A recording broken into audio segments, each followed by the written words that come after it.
नमस्कार साथियों, कैसे हैं आप सभी लोग। आज हम पढ़ने वाले हैं साइकोलॉजी यानी कि मनोविज्ञान के कुछ शुरुआत की चीज़ों के बारे में, जो कि ऑब्वियसली हर एक स्टूडेंट को या फिर जो भी साइकोलॉजी पढ़ रहे हैं, चाहे कॉम्पिटिशन के लिए पढ़ो, चाहे कॉलेज के लिए पढ़ो या स्कूल के लिए पढ़ो, किसी भी चीज़ के लिए पढ़ो, बट ये चीज़ आपको ऑब्वियसली पता होना चाहिए।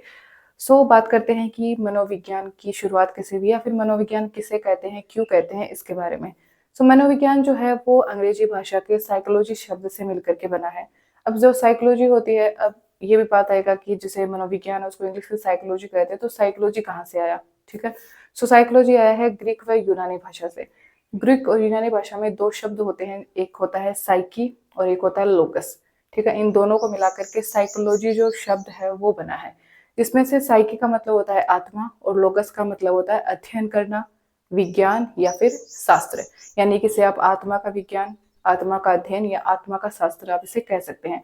शुरुआत में इसको इसी नाम से ही जाना गया था, इसलिए एक बहुत ही फेमस एक लाइन आती है कि मनोविज्ञान ने सबसे पहले अपनी आत्मा को छोड़ा, फिर मन का त्याग किया और अंत में जाकर के ये व्यवहार के रूप में हम सबके सामने प्रस्तुत हुआ।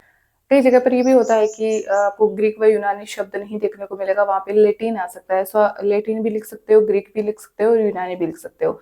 तीनों ही भाषाओं से मिलकर के साइकोलॉजी शब्द का निर्माण होता है और ये बात सबसे पहले कही थी किसने? गैरेट ने कही थी। इससे ही सिंपल वीडियोस के लिए आप इस चैनल को लाइक, सब्सक्राइब, शेयर कर सकते हो। मैं इस पे और भी साइकोलॉजी की क्लासेस अटेंड करने वाली हूँ। अगर आप अटेंड करना चाहते हैं इस चैनल के साथ में ज़रूर कनेक्ट रहें।